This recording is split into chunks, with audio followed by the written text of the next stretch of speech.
Pardonner, ce n'est pas effacer, c'est se libérer de ce qui continue à te blesser en silence. Ces mots, Nelson Mandela les aurait murmurés à ceux qui confondent justice avec vengeance. Parce que lui, plus que beaucoup d'hommes, savait ce que signifiait pardonner quand on a tout perdu. Ce que signifie traverser la nuit en portant une colère qu'on ne montre à personne. Et décider malgré tout de ne pas haïr. Pardonner, ce n'est pas un seul geste. Ce n'est pas un « je te pardonne » lancé à la hâte. C'est un chemin, une descente lente dans soi-même. Une traversée des couches les plus profondes de notre douleur. Et il y a 7 couches, 7 niveaux que peu osent explorer. Ce n'est pas que tu refuses de pardonner, c'est peut-être que tu ne sais pas encore où tu es dans ce processus. Aujourd'hui, nous allons les explorer une à une. Et toi, de ton côté, tu découvriras peut-être pourquoi tu te sens bloqué depuis si longtemps. Pourquoi certaines blessures refusent de guérir, même si tu dis à voix haute que c'est oublié.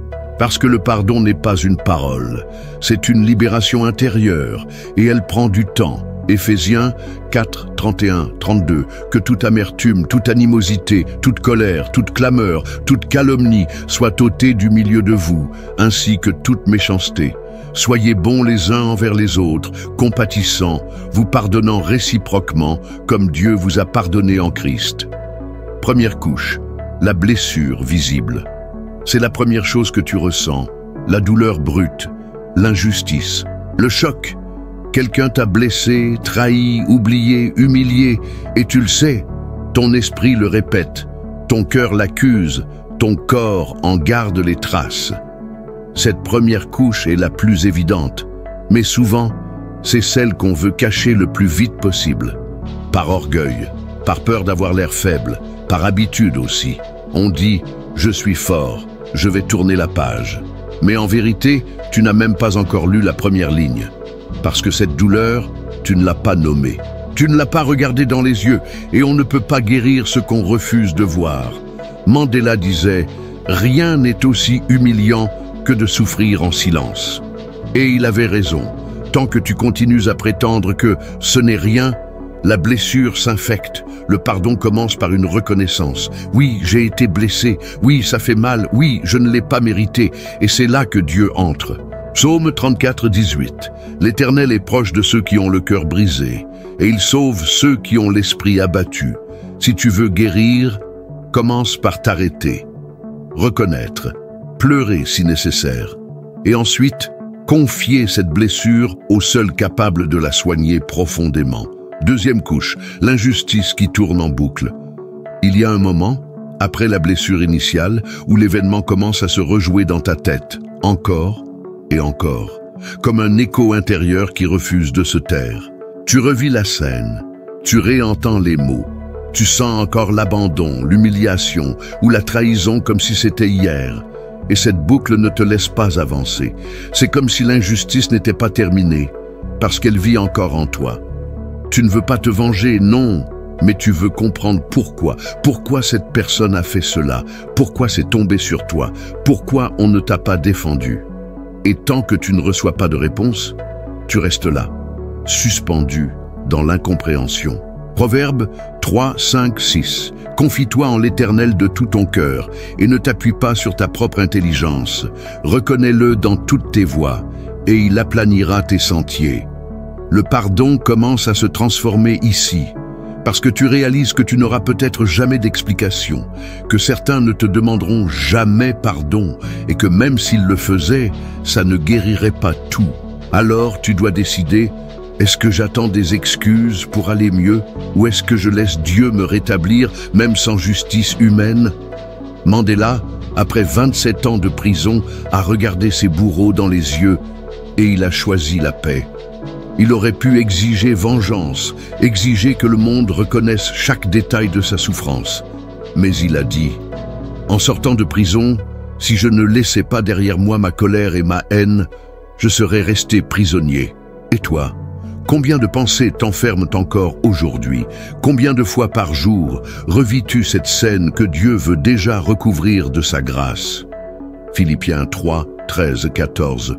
Oubliant ce qui est en arrière et me portant vers ce qui est en avant, je cours vers le but, Tu ne pourras pas changer le passé, mais tu peux choisir ce que tu fais maintenant. Arrête de chercher des réponses là où il n'y en a pas. Cherche plutôt la paix que Dieu donne, même au milieu des questions sans fin. Cette paix qui ne vient pas du pourquoi, mais du « je suis avec toi ».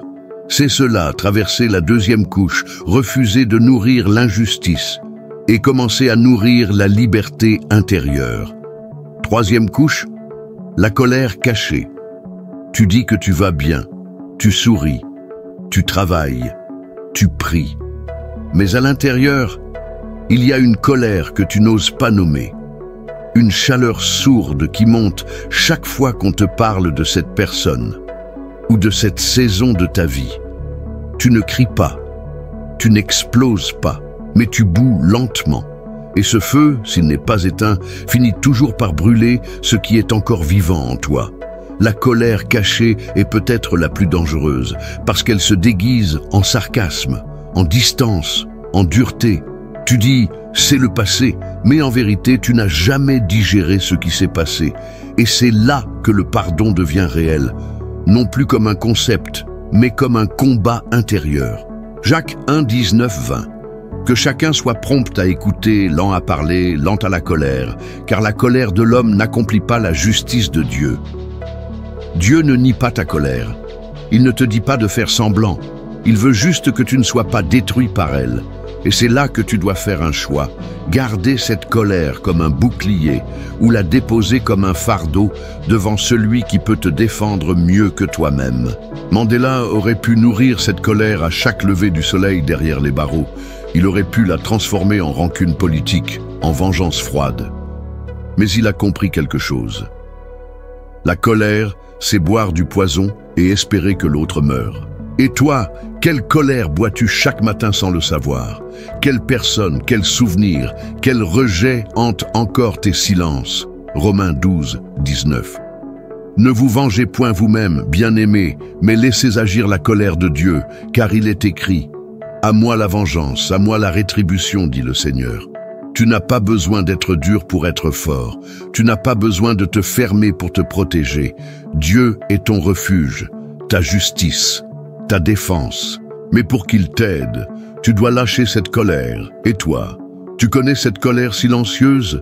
Écris en commentaire « Seigneur, je dépose ce feu entre tes mains, parce que tant que tu le gardes en toi, il continue de te consumer. » Quatrième couche, le pardon de façade.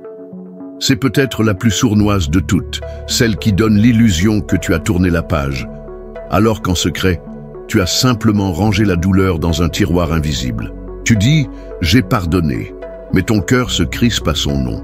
Ton regard change quand on évoque l'histoire, et ton âme sait que quelque chose est encore ouvert. Le pardon de façade est une protection, un masque. Tu veux passer à autre chose. Tu veux être vu comme spirituel, mature, fort. Mais à l'intérieur, tu restes figé à la scène de la blessure. Et plus personne ne le voit, sauf toi et Dieu. Psaume 51, 6. Mais tu veux que la vérité soit au fond du cœur. Fais donc pénétrer la sagesse au-dedans de moi. Mandela aurait pu dire à ses partisans « Nous avons pardonné pour calmer les foules ». Mais il ne l'a pas fait pour les autres. Il a d'abord pardonné en silence, dans l'obscurité d'une cellule, là où personne ne l'écoutait. Parce qu'il savait que le pardon de façade ne construit pas la paix, il fabrique seulement du vide intérieur. Ce faux pardon est dangereux. Il bloque tes prières. Il empêche ta croissance. Il t'éloigne de toi-même parce que tu t'es convaincu que tu allais bien, mais tu as enterré vivant quelque chose qui un jour ressurgira. Matthieu 18, 35. C'est ainsi que mon Père céleste vous traitera, si chacun de vous ne pardonne pas à son frère de tout son cœur. De tout ton cœur. Pas avec des mots, pas pour l'image, mais avec vérité. Et c'est là que tu dois poser cette question, douloureuse mais nécessaire. As-tu vraiment pardonné ou as-tu juste appris à faire semblant? Écris en commentaire, « Seigneur, je ne veux plus faire semblant. » Parce que c'est à partir de cette sincérité que Dieu commence à guérir pour de vrai. Tu ne dois rien prouver à personne, tu n'as pas à être parfait. Tu dois juste être vrai et Dieu fera le reste. 5e couche, se pardonner à soi-même. Il y a une douleur que personne ne soupçonne, celle que tu portes à l'intérieur sans pouvoir l'accuser à haute voix.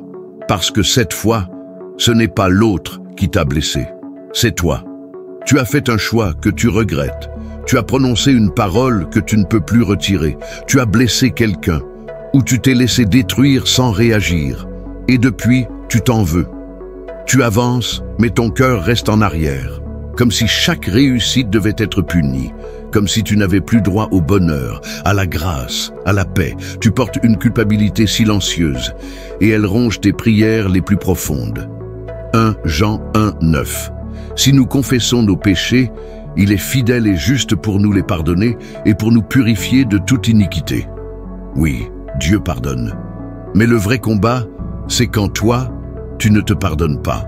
Et c'est là que le pardon devient spirituel. Tu dois cesser de te placer au-dessus de la grâce divine. Tu ne guériras pas en te punissant. Tu guériras en t'humiliant devant celui qui t'aime plus que ta faute. Mandela aurait pu se haïr pour avoir laissé sa famille derrière lui, pour avoir manqué des années de la vie de ses enfants à cause de ses choix politiques. Mais il a compris une chose essentielle. Je ne suis pas mes erreurs, je suis ce que j'ai appris d'elles. Et toi, qu'as-tu fait de ton erreur? Tu la caches, tu la transformes en honte, ou tu la déposes enfin devant celui qui ne t'a jamais rejeté. Psaume 103:12. Autant l'Orient est éloigné de l'Occident, autant il éloigne de nous nos transgressions. Et toi, arrives-tu à te pardonner? Ou vis-tu encore avec cette voix intérieure qui te condamne?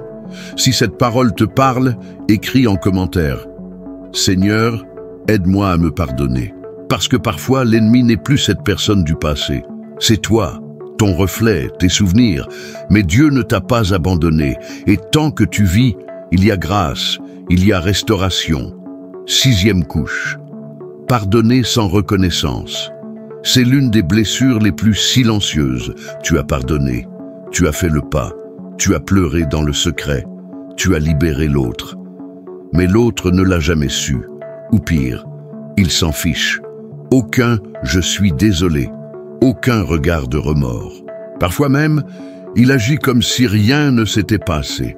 Et là, en toi, quelque chose se fige. Parce que tu penses, pourquoi est-ce que je fais cet effort?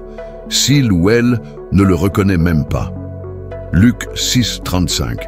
Mais aimez vos ennemis, faites du bien, et prêtez sans rien espérer, et votre récompense sera grande. C'est ici que le pardon devient le plus pur, le plus difficile aussi, parce qu'il n'a plus d'écho humain, il n'a plus de retour. Tu n'auras pas de réparation, pas de justification, pas d'applaudissements, mais tu auras la paix. Mandela disait « Pardonner libère l'âme », c'est pour cela que le pardon est une arme puissante. Il ne disait pas « pardonner à ceux qui le méritent », mais « pardonner ». Point. Quand tu pardonnes sans reconnaissance, tu montres à Dieu que tu ne pardonnes pas pour toi, ni pour l'autre, mais pour lui. Matthieu 5:44. Mais moi je vous dis, aimez vos ennemis, bénissez ceux qui vous maudissent. Ce n'est pas logique, ce n'est pas facile, mais c'est spirituel. Et si tu fais ce pas, une paix différente descend sur toi, une paix qui ne dépend pas du regard de l'autre, une paix qui vient du ciel. As-tu déjà pardonné quelqu'un qui ne t'a jamais demandé pardon? Écris en commentaire « Je pardonne », même sans reconnaissance. Ce commentaire, c'est un acte spirituel, c'est une déclaration de liberté, parce qu'en vérité, tu ne pardonnes pas pour être validé, tu pardonnes pour être libéré. 7e couche, pardonner et bénir. Tu croyais avoir atteint le sommet du pardon. Tu n'as plus de rancune. Tu ne ressens plus de colère. Tu es en paix. Mais il reste une dernière marche, une couche silencieuse et souvent ignorée. Peux-tu bénir celui qui t'a blessé? Pas l'ignorer, pas seulement lui souhaiter du bien de loin, mais prier sincèrement pour qu'il aille mieux. Souhaiter que Dieu le relève. Demander qu'il reçoive de la lumière malgré ce qu'il t'a fait. Matthieu 5:44. Mais moi, je vous dis, aimez vos ennemis, bénissez ceux qui vous maudissent, faites du bien à ceux qui vous haïssent, et priez pour ceux qui vous maltraitent et vous persécutent. Tu veux ressembler à Jésus? Ce n'est pas quand tu chantes fort. C'est quand tu pries en secret pour celui qui t'a trahi. C'est là que le ciel te reconnaît. Mandela, après avoir été humilié, rejeté, enfermé comme un criminel, a tendu la main. Il a parlé d'unité. Il a invité ses anciens ennemis à la table de la paix. Et pourquoi? Il disait, le pardon seul ne suffit pas. Il faut construire quelque chose après. Pardonner, c'est un point de départ. Mais bénir, c'est bâtir. C'est choisir de ne pas reproduire la douleur. C'est briser la chaîne. C'est semer la paix là où tu as récolté la guerre. Et puis, il y a cette couche finale, celle qu'on oublie toujours. Se pardonner d'avoir mis si longtemps à pardonner. Tu aurais aimé pardonner plus tôt. Tu aurais voulu être meilleur. Mais tu es humain. Tu as cheminé avec ton rythme, avec tes blessures, avec ton histoire. Et Dieu ne te condamne pas pour ça. Psaume 103, 13, 14. Comme un père a compassion de ses enfants, l'Éternel a compassion de ceux qui le craignent, car il sait de quoi nous sommes formés. Il se souvient que nous sommes poussière. Aujourd'hui, tu es là, tu écoutes, tu veux guérir. Et c'est suffisant. Le ciel t'attendait, la paix t'attendait, et ton avenir t'attend aussi. Quelle couche du pardon es-tu en train de traverser? Écris-la en commentaire, n'aie pas honte, ce sera ton acte de libération. Et si tu veux guérir profondément, écris simplement « Je choisis de pardonner et de vivre en paix ». Abonne-toi, parce qu'ici, on ne vient pas chercher des vidéos, on vient chercher la guérison.